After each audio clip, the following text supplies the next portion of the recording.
E aí, tudo bem? Seja muito bem-vindo, muito bem-vinda. Hoje eu vou te mostrar como é que você realiza um procedimento de paracentese, quando é que ela está indicada e quais complicações podem ocorrer. Então seja oficialmente muito bem-vindo aqui no meu canal. Eu me chamo Clara Aragão, sou médica e especialista na construção de currículo para residência.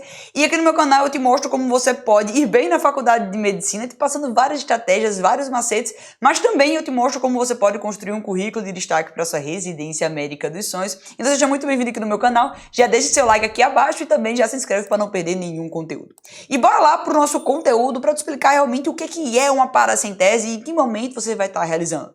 Então, a paracentese abdominal é a retirada de líquido da cavidade abdominal. Isso pode acontecer e é muito comum nos pacientes, por exemplo, que têm cirrose, a cirrose hepática, seja ela de etiologia alcoólica ou não alcoólica, pode estar sim dando origem à presença de ascite. E a retirada desse líquido acítico é por meio da paracentese. A paracentese ela pode ter duas classificações, ela pode ser uma paracentese somente diagnóstica ou ela pode ser uma paracentese terapêutica. Ela vai ser uma paracentese diagnóstica quando você tirar uma pequena quantidade somente para análise daquele conteúdo abdominal. Ou seja, quando o paciente ele pode ter uma suspeita de, por exemplo, PBE, peritonite bacteriana espontânea, você faz uma paracentese diagnóstica para você saber qual é o conteúdo, a celularidade daquele líquido.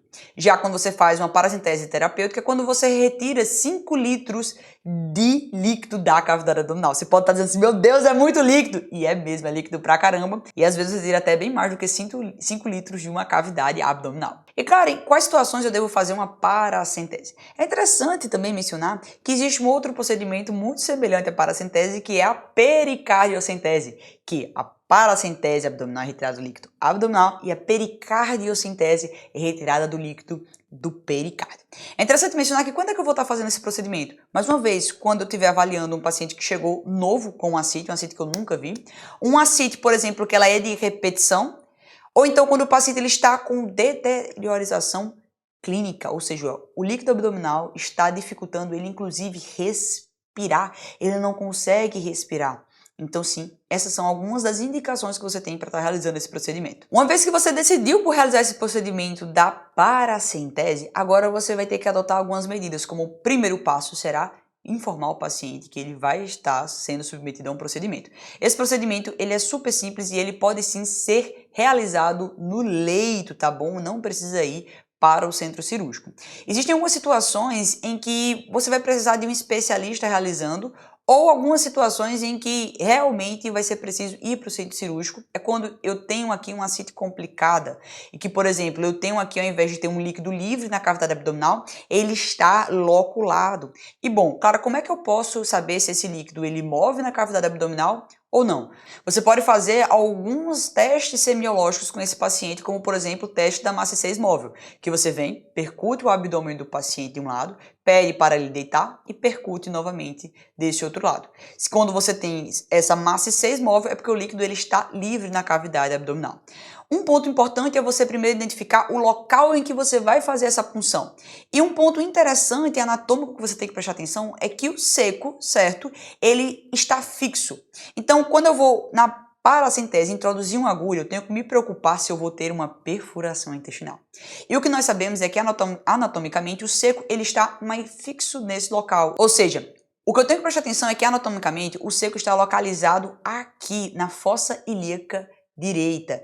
Fossa ilíaca direita, flanco direito. Então eu vou priorizar fazer a punção aqui do lado esquerdo, porque eu sei que eu não tenho tantas alças abdominais fixas nesse local. É interessante mencionar que o primeiro passo, como eu te falei, é realmente pedir a autorização do paciente, fazer ele assinar um termo de consentimento livre esclarecido e você já ir arrumando a sua mesa para realizar o procedimento. Você separar tudo o que você vai precisar para este procedimento, como por exemplo um gelco. Esse gelco ele tem que ser bem calibroso mesmo, tá? Um gelco 15 ou um gelco 16. Então, uma vez que você já organizou tudo, pediu o gelco, já deixou tudo preparado, agora você vai começar o procedimento. Lembrando que você tem que fazer este procedimento estando totalmente paramentado. Então você vai colocar luva estéreo, Vai colocar o capote, vai ficar todo bonitinho para fazer esse procedimento. E você vai começar limpando o local com clorexidina. Então você vai limpar o local de punção do centro para fora desse centro. E cara, onde é que deve ser o local de punção? Então você vai traçar uma linha imaginária da espinha ilíaca até a cicatriz umbilical. E você vai dividir em 3 terços. No encontro do segundo terço com o último terço será aqui o local de punção. Uma vez que você identificou o local de punção, agora você vai aspirar a lidocaína e vai fazer aí neste localzinho aqui um botão anestésico, para que o paciente realmente não sinta a dor de entrar com aquele gelco enorme. Você fez esse botão anestésico, ponto. Essa região já está anestesiada e você pode inserir o gelco. Já vou passar um vídeo para você te mostrando como é que realiza isso aqui. Mas, bom, fez a introdução, agora você vai preparar o gelco e no momento em que você estiver introduzindo o gelco, você vai introduzindo e aspirando, introduzindo e aspirando. Logo, logo você vai ver que você vai sentir uma pressão inicial e depois o líquido começará a sair. Quando ele começar a sair, você vai retirar inicialmente esse líquido para análise. Então você pode tirar aí cerca de 20 ml para análise. Eu acho até legal de ver o potinho, que ele é bem grandinho assim, mais ou menos desse tamanho. E aí você já pode pegar o potinho e encaminhar para o laboratório. Logo após isso, você vai esperar sair o líquido. Caso tenha acima de 5 litros, certo, líquido acítico, você vai precisar fazer a reposição, provavelmente com albumina. Então é interessante você verificar se já tem albumina, caso você vá retirar mais do que 5 litros desse líquido acítico. Então, quais são as complicações desse procedimento? Ele é um procedimento que é realizado, lembra, beira-leito? Então, as complicações relacionadas a ele são bem baixas. Mas uma muito comum é o vazamento do líquido acítico, tá? É bem comum mesmo, principalmente quando você tem ali um erro técnico na realização do procedimento. A segunda forma de complicação é perfuramento de uma víscera oca. Isso pode acontecer, você está adicionando uma seringa, mas um ponto-chave que pode usar para te guiar é você usar o posicionamento do paciente, tá? E também não ficar com aquela parte metálica dentro da barriga do paciente. Adicionou, saiu o líquido, você pode retirar a parte metálica e fica somente com o gelco. Pode ocorrer também a infecção do local que foi realizado, e isso basicamente está bem relacionado à asepsia. E com relação à mortalidade, pode sim ter mortalidade após a realização da paracentese, mas é uma coisa assim super rara mesmo. E o paciente tende a morrer mais da condição que o levou a ter líquido acítico do que propriamente do procedimento da paracentese. E vê, procedimentos como esse você vai estar realizando aonde? No seu estágio da faculdade de medicina. Então bora ver aqui comigo a realização de uma paracentese e vou descrevendo para vocês os mínimos detalhes. Então, aí o paciente ele já está deitado, lembrando decúbito, e ali com 30 graus. E é interessante a gente ver já aqui de cara que ele está realizando o que nesse momento? A asepsia. Ele está limpando o local provavelmente com clorexidina. Ele vai limpar, ele vai nesse momento colocar o campo cirúrgico e vai realizar o que? O botão anestésico. Já está realizando o botão anestésico para que ele possa, logo após a realização desse botão anestésico, passar o gelco. Então ele fez o botão anestésico aqui e agora tá vendo que ele vem com a seringa bem maior? Tá vendo que é bem maior do que a outra? Então esse aqui é o gelco. E ele já vai passar. Veja que nesse momento ele tá até não tão comum porque ele tá fazendo do lado direito, certo? O mais comum é ser realizado do lado esquerdo, tá? Então, principalmente vai fazer do lado esquerdo por causa do posicionamento do seco.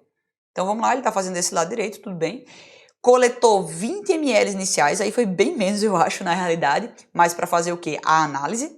E logo após isso, o que ele fez? Ele vai conectar um gelco e um equipo e vai fazer a coleta do líquido acítico aí, que você vai ver que ele já vai organizar tudo e vai sair muito. E o mais legal que eu gosto de ver no paciente é principalmente quando você vai tirando o líquido e a barriga ela vai simplesmente secando, gente. É muito legal. Olha aqui o procedimento. E aí, basicamente, ele já tirou vários aqui de líquido, muitos líquidos mesmo aqui. E aqui, acho que no final do vídeo, ele mostra quanto de líquido acítico ele chegou a tirar.